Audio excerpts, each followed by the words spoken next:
All right. What's Well, up, Jamie? hi. Thanks for talking to me. Appreciate it. Just got done watching the movie actually like 20 minutes ago, maybe. Oh, It's cool. recording, so I just got done watching it. So tell me, what was it that made you want to be a part of it? Well, first tell me, did you pick this awesome background inspired by the movie, or is that already your No, back? I have this all the time. I'm always floating in space, but I it does. love it. Okay, cool. Then you might have liked some of the sci-fi elements of this movie. I was attracted to this movie because of all the unique elements, the fact that you didn't really know where it was going to end up. It starts out as a movie that you kind of feel like, oh, it's COVID, oh, it's like a pandemic, it's a virus, but then it goes in so many different directions. Yes, it does. Like there's no way you know how it's going to end. Um, and I thought that was really cool and really interesting. I thought Leah Sturgis, who's the creator, writer, director, producer of this movie, she did a really good job at kind of tapping into a lot of hot topics right now. I mean, turn on the news, we got AI is going crazy. We got Chat GPT, which is like you can find anything you want on the internet now. You got alien UFO sightings. Do we have aliens? Who knows? We just got through a pandemic and virus. So there's just a lot of things that, we can relate to when watching this movie. So I was attracted to that. I thought the character was really fun. I love playing the bad guy. And I especially love playing the bad guy when the bad guy has an arc. You get to see Greg, my character that I play, start out as this, he's just nothing shakes him. He's just a tough asshole and, this alpha. And then you start to see him really deteriorate and emotionally, mentally, and physically. And I think that's just, as an actor, that's just really fun to tap into a role like that because you really get to start somewhere and go somewhere with it? What was the prep like for this role? Um, well, mentally, we were all kind of already there because we shot this about a year after the pandemic had started. So as far as knowing what it feels like to be trapped and isolated and really confused and feeling like you're being lied to, but not sure and not knowing which political side to trust and all those emotions that we were feeling at the time, I mean, it paralleled directly to what these characters were feeling. So that was easy. That was pretty easy to drop into.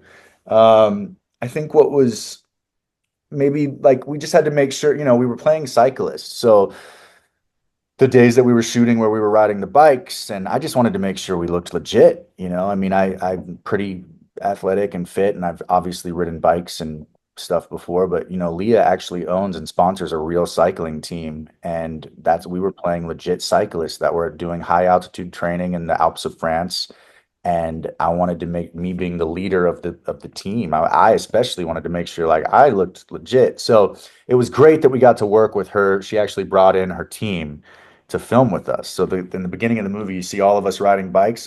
There's like five of us that are the actors, and then the Yeah. rest of the guys riding. That's her actual team. So that was really fun because I think for me, that was part of the prep, just kind of picking their brain. What's it like? How often do you train? How many miles do you go? What's fast? What's slow? How do I position my seat? How do I hold so all of that stuff, I just was, I think, a little more what I had to like kind of tap into because mentally, I already knew what it felt like to be kind of in a pandemic, you know? We all do, So fortunately. yeah, that was crazy. Was it hard? I mean, for a lot of the movie, you're not really moving around. Does that make it more, I mean, you're not completely like confined to a bed or anything like that, but does that make it more difficult because you can't really kind of jump around? Yeah, no, totally. And also, I've talked about this in every interview that I've done, but the physicality of Greg, he's literally deteriorating, from start to finish in the storyline.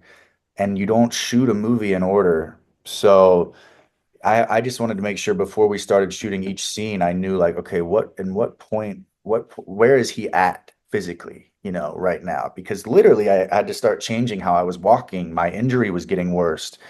I was infected, now it was getting infected. I was dying on the inside, so I wanted to make sure that I incorporated that into like my physicalities. Um, but yeah, the stuff, yeah, my character was pretty stagnant for a lot of the time. He was definitely not that active. He wasn't the one working out in the house, or he was very, very injured. So, um, I guess in some ways it's easier as an actor because you're kind of stationary, but in other ways you're like, okay, well, let me make sure I'm doing this believably, like if I'm in this much pain, how would I be able to position my body? Like how could I get comfortable on this couch? Or how would I walk to the kitchen to get water, you know? But that stuff's so fun. I mean, that's why I love acting, because you have to like figure that stuff out, you know? Did you have a hard time at all connecting with him though? Because like you said, he's not the nicest guy. I don't know why. Maybe I like, maybe deep down I do have some asshole qualities, or maybe I was an asshole in another life. But I think the reason Raja, the other producer, co-producer on this, reached out to me is because he knew in a film that I did with him back in my early 20s, I played this similar type of character that was kind of just aggressive and just kind of mean sometimes. So that's why he remembered me for this one. And when I first started out my career, I constantly got like the cheating boyfriend or the abusive boyfriend, like those types of roles. Now, as my career has progressed, I've played the nicest guy ever, which is also like, okay, can I do something bad? And then I've played complete villains, and I've played all kinds of stuff now. But when I started out, I was always getting like that the bully guy. So I don't know what it is. I think I'm a nice person, but for some reason, innately, I can drop into that role. And I think it's also because there's a lot of comedy and humor that comes with those types of roles, and I love comedy. And a lot of times the bully, I mean, he's like some of the lines are just so humorous and sarcastic, and I think I can work some of my comedy in there. So I think maybe that's why I connect with it, you know? You talk about going from good to bad, but what other kind of role? Like, what do you still really want to do that you would love a type of either a type of role or a character or something that you would really like to get to play? Yeah.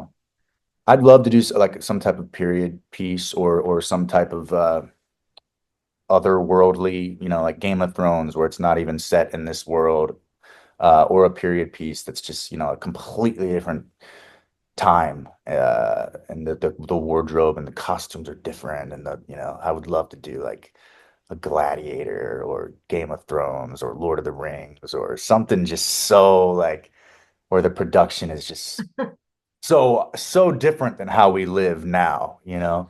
But I also think it'd be fun to take on some roles that are just I would have to go through like a serious transformation, whether that means with like prosthetics and makeup, or whether that means a weight change or crazy facial beard. Just something I'd love to just anything that's just so opposite from who I am. I'd love to do that. And I think as I get older, I'm starting to get more of those opportunities. I think when you're younger, you kind of play who you are a little bit, what you look like.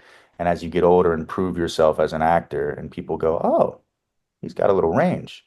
I think and you age into yourself, you start to kind of have a maturity about you. But yeah, I definitely, as I get into my late 30s and 40s and 50s, I really just want to get to play stuff that's just not me. I think that would be really fun. Talking about a physical change, though, I did want to ask you how long, because that was a pretty big bruise on your back. Did it take Yeah. a long time to do the makeup for that? For the whole thing, I mean, not just for Yeah, yeah, yeah. No, it did actually. It did because and also because it was just figuring out like how bad would it be today versus yesterday, like we were constantly look me, myself, the makeup girl and Leah were constantly like looking at the script and going, okay, this would be day 8 after the injury, or this is day 4.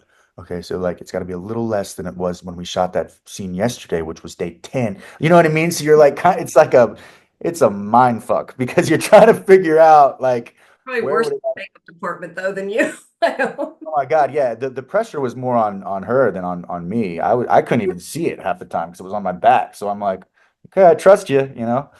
No, but they did a good job. But even in the makeup on my face, I mean, as throughout the film, I start to my eyes start to really hollow out, and I start to look a little more gaunt and really, really pale because I'm not eating, and I'm dying basically. So we just had to, they had to be consistent with how that kind of evolved, and I think they did a really good job. But yeah, it was definitely. I probably had the most time spent on makeup and uh, special effects stuff like that. Well, we're almost out of time, I know, but just really quickly, do you have any other projects that you're promoting? Yeah, I've got a movie coming out called The Fostered that'll be out in the start of 2025. It's a horror movie. I play one of the leads on that. That'll probably be on all the streaming services, so I'll be promoting that on my social media. And then I've got a movie that I'm working on right now called Are We Dating the Same Guy? It's a rom-com, and that's going to be actually on all the airlines. So it'll be an in-flight movie. So I'm excited about that as well. And then yeah, I've got some music stuff in the works and some other things potentially on the horizon. So I'm hoping 2025 Hollywood figures its shit out because it's been it's been just kind of all over the place since the pandemic and the strike. And I'm hoping 2025 we kind of like let's get back to work, you know? All right, we'll have to look for those projects. Well, I know it's been over 10 minutes. I had my timer going, so thank you. I Oh, appreciate thank you. it. Yeah, I appreciate it, Jamie. Thank you so much. Rest of your day. All right, you too. Bye. Bye.